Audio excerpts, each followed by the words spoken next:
Chapter 10, Part 1. Bram Stoker's Dracula. Letter, Dr. Seward to Honourable Arthur Hornwood.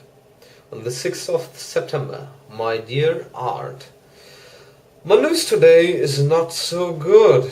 Lucy this morning had gone back a bit. There is, however, one good thing which has arisen from it. Mrs. Westenra was naturally anxious concerning Lucy, and has consulted me professionally about her. I took advantage of the opportunity and told her that my old master, Van Helsing, the great specialist, was coming to stay with me, and that I would put her in his charge conjointly with myself, so now we can come and go without alarming her unduly, for a shock to her would mean sudden death. And this, in Lucy's weak condition, might be disastrous to her. We are hedged in with difficulties, all of us, my poor old fellow. But please God, we shall come through them all right. If any need, I shall write, so that if you do not hear from me, take it for granted that I am simply waiting for news. In haste. Yours ever, John Seward. Dr. Seward's Diary, 7th September. The first thing Van Helsing said to me when we met at Liverpool Street was, "Have you said anything to our young friend, the lover of her?" "No," I said. "I waited till I had seen you, as I said in my telegram. I wrote him a letter simply telling him that you were coming, as Miss Tenra was not so well, and that I should not let him know if need be." "Right, my friend," he said, "quite right. Better he not know as yet. Perhaps he shall never know." "I pray so, but if it be needed, then he shall know all. And, my good friend, John, let me caution you. You deal with the madman. All men are mad, in some way or the other, and inasmuch as you deal discreetly with your madman, so deal with God's madman, to the rest of the world. You tell not your madmen what you do, nor why you do it. You tell them not what you think. So you shall keep knowledge in its place, where it may rest, where it may gather its kind round it and breed. You and I shall keep as yet what we know here and here." He touched me on the heart and on the forehead, and then he touched himself the same way. "I have for myself thoughts at the present. Later I shall unfold to you." "Why not now?" I asked. "It may do some good. We may arrive at some decision." He stopped and looked at me and said, "My friend John, when the corn is grown, even before it has ripened, while the milk of its mother earth is in him, and the sunshine has not yet begun to paint him with his gold, the husbandman, he pull thee and wrap him between his rough hands, and blow away the green chaff, and say to you, 'Look, he's good corn. He will make good crop when the time comes.'" I did not see the application and told him so.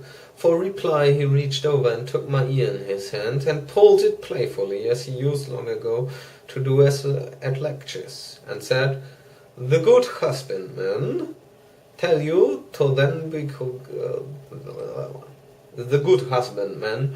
so then because he knows, but not till then. But you do not find the good husbandman dig up his planted corn to see if he grow.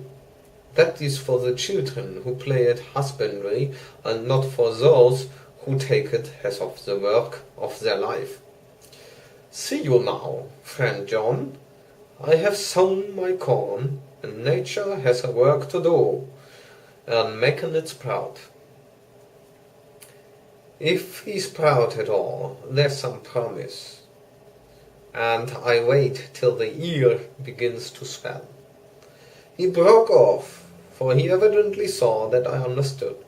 Then he went on, and very gravely, "You were always a careful student, and your casebook was ever more full than the rest. You were only student then. Now you are master. And I trust that good habits have not failed. Remember, my friend, that knowledge is stronger than memory, and we should not trust the weaker. Even if you have not kept the good practice, let me tell you that this case of our dear miss is one that may be, mind, I say may be, of such interest to us and others that all the rest may not make him kick the beam, as your people say. Take then good note of it. Nothing is too small. I counsel you, put down in record even your doubts and surmises. Hereafter it may be of interest to you to see how true your guess. We learn from failure, not from success." When I described Lucy's symptoms, the same as before, but definitely more marked, he looked very grave, but said nothing. He took with him a bag in which were many instruments and drugs, the ghastly paraphernalia of our beneficial trade, as he once called it in one of his lectures, the equipment of a professor of the healing craft. When we were shown in, Mrs. Westenra's met us. She was alarmed, but not nearly as much as I expected to find her. Nature, in one of her beneficent moods, has ordained that even death has some antidote to its own terrors. Here, in a case where any shock may prove fatal, matters are so ordered that from some cause or other the things not personal, even the terrible, change. And her daughter, to whom she is so attached, do not seem to reach her. It is something like the way Dame Nature gathers around a foreign body an envelope of some insensitive tissue which can protect from evil that which it would otherwise harm by contact. If this be an ordered selfishness, then we should pause before we condemn anyone of the vice of egoism, for there may be deeper roots for its causes than we have knowledge of.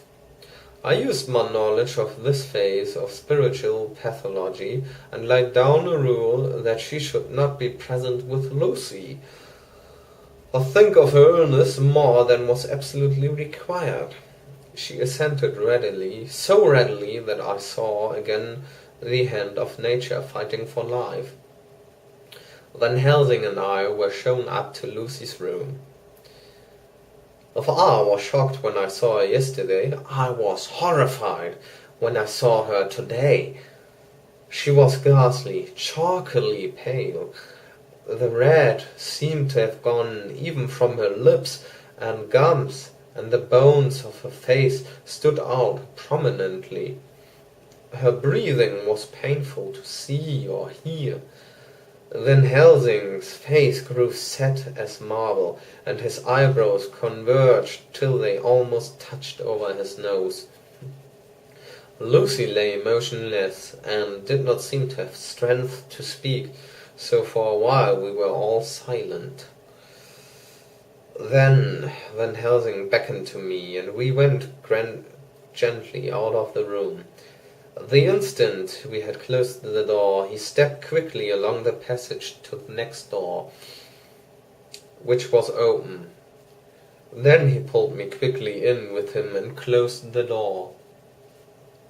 "My God," he said, this is dreadful. There's no time to be lost. She will die for sheer want of blood to keep the heart's action as it should be. There must be a transfusion of blood at once. Is that you or me?" I'm younger and stronger, Professor. It must be me. Then get ready at once. I will bring up my bag. I am prepared. I went downstairs with him, and as we were going, there was a knock at the hall door. When we reached the hall, the maid had just opened the door, and Arthur was stepping quickly in. He rushed up to me, saying in an eager whisper, "Jack, I was so anxious. I read between the lines of your letter, and have been in an agony. The dad was better, so I ran down here to see for myself. Is not that gentleman Dr. Van Helsing? I am so thankful to you, sir, for coming." When first the professor's eyes had lit upon him, he had been angry at any interruption at such a time. But now, as he took in his stalwart proportions and recognized the strong young manhood which seemed to emanate from him, his eyes gleamed.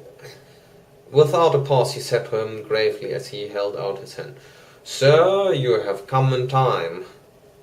You are the lover of our dear miss. She's bad, very, very bad. Nay, my child, do not go like that." For he suddenly grew pale and sat down in a chair, almost fainting. "You are to help her. You can do more than any that live, and your courage is your best help." "What can I do?" asked Arthur hoarsely. "Tell me, and I shall do it. My life is hers, and I would give the last drop of blood in my body for her." The professor has a strongly humorous side, and I could from old detect a trace of its origin in his answer. "My young sir, I do not ask so much as that. Not the last." What shall I do? There was fire in his eyes, and his open nostrils quivered with intent. Van Helsing slapped him on the shoulder. "Come," said he. "You are a man, and it is a man we want. You are better than me, better than my friend John." Arthur looked bewildered, and the professor went on by explaining in a kindly way. "Young Miss is bad, very bad. She wants blood, and blood she must have or die. My friend John and I have consulted, and we are about to perform what we call transfusion of blood, to transfer from full veins of one to the empty veins which pine for him. John was to give his blood, as he is the more young and strong than me." Here Arthur took my hand and wrung it hard in silence. "But now you are here. You are more good than us, old or young. Who told much in the world of thought? Our nerves are not so calm, and our blood not so bright than yours." Arthur turned to him and said, "If you only knew how gladly I would die for her, you would understand." He stopped with a sort of choke in his voice. "Good boy," said Van Helsing. "In the not so far off you will be happy that you have done all for her you love. Come now and be silent. You shall kiss her once before it is done, but then you must go, and you must leave at my sign. Say no word to madam. You know how it is with her. There must be no shock. Any knowledge of this would be one. Come." We all went up to Lucy's room. Arthur by discretion remained outside. Lucy turned her head and looked at us, but said nothing. She wasn't asleep, but she was simply too weak to make the effort. Her eyes spoke to us. That was all. Van Helsing took some things from his bag and laid them on a little table out of sight. Then he mixed a narcotic and, coming over to the bed, said cheerily, "Now, little miss, here is your medicine. Drink it off like a good child. See, I lift you so that to swallow is easy. Yes?" She had made the effort with success. It astonished me how long the drug took to act. This, in fact, marked the extent of her weakness. The time seemed endless until sleep began to flicker in her eyelids. At last, however, the narcotic began to manifest its potency, and she fell into a deep sleep. When the professor was satisfied, he called Arthur into the room and bade him strip off his coat. Then he added, "You may take that one little kiss while it bring over the table. Friend John helped to me." So neither of us looked whilst he bent over her. Van Helsing, turning to me, said, "He is so young and strong, and of blood so pure, that we need no defibrinated.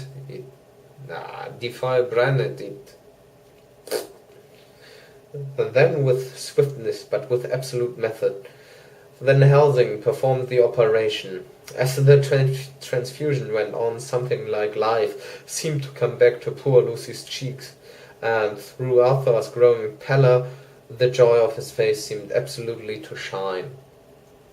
After a bit, I began to grow anxious, for the loss of blood was telling on Arthur, strong man as he was. It gave me an idea of what a terrible strain Lucy's system must have undergone, that what weakened Arthur only partially restored her. But the professor's face was set, and he stood watch in hand, and with his eyes fixed now on the patient and now on Arthur, I could hear my own heartbeat. Presently he said in a soft voice, "Do not stir an instant. It is enough. You attend him, I will look to her." When all was over, I could see how much Arthur was weakened. I dressed the wound and took his arm to bring him away, when Van Helsing spoke without turning round. The man seems to have eyes in the back of his head. "The brave lover, I think, deserves another kiss, which he shall have presently." And as he had now finished his operation, he adjusted the pillow to the patient's head. As he did so, the narrow black velvet band, which he seemed always to wear around her throat, buckled with an old diamond buckle, which her lover had given her, was dragged a little up, and showed a red mark on her throat. Arthur did not notice it, but I could hear the deep hiss of indrawn breath, which is one of Van Helsing's ways of betraying emotion. He said nothing at the moment, but turned to me, saying, "Now take down our brave young lover, give him of the port wine, and let him lie down a while. He must then go home and rest, sleep much, and eat much, that he may be recruited of what he has so given to his love. He must not stay here. Hold a moment. I may take it, sir, that you are anxious of results. Then bring it with you that in all ways the operation is successful. You have saved her life in time, and you can go home and rest easy in mind that all that can be is. I shall tell her all when she is well. She shall love you none the less for what you have done. Goodbye." When Arthur had gone, I went back to the room. Lucy was sleeping gently, but her breathing was stronger. I could see the counterpane move as her breast heaved. By the bedside sat Van Helsing, looking at her intently. The velvet band again covered the red mark. I asked the professor in a whisper, "What do you make of that mark on her throat?" "What do you make of it?" "I have not seen it yet," I answered, and then and there proceeded to loosen the band. Just over the external jugular vein there were 2 punctures, not large, but not wholesome looking. There was no sign of disease, but the edges were white and worn looking, as if by some trituration. It at once occurred to me that this wound, or whatever it was, might be the means of that manifest loss of blood. But I abandoned the idea as soon as for such a thing could not be. The whole bed would have been drenched to a scarlet with the blood which the girl must have lost to have such a pallor as she had before the transfusion. "Well," said Van Helsing. "Well," said I can make nothing of it." The professor stood up. "I must go back to Amsterdam tonight," he said. "There are books and things there which I want. You must remain here all the night, and you must not let your sight pass from here." "Shall I have a nurse?" I asked. "We are the best nurses, you and I. You keep watch all night. See that she is well fed, and that nothing disturbs her. You must not sleep all the night. Later on we can sleep, you and I. I shall be back as soon as possible, and then we may begin." "May begin?" I said. "What on earth do you mean?" "We shall see," he answered as he hurried out. He came back a moment later and put his head inside the door and said, with warning finger held up, "Remember, she is your charge. If you leave her, and harm befall, you shall not sleep easy hereafter." Continue next part with Dr. Sweat's diary. Continue.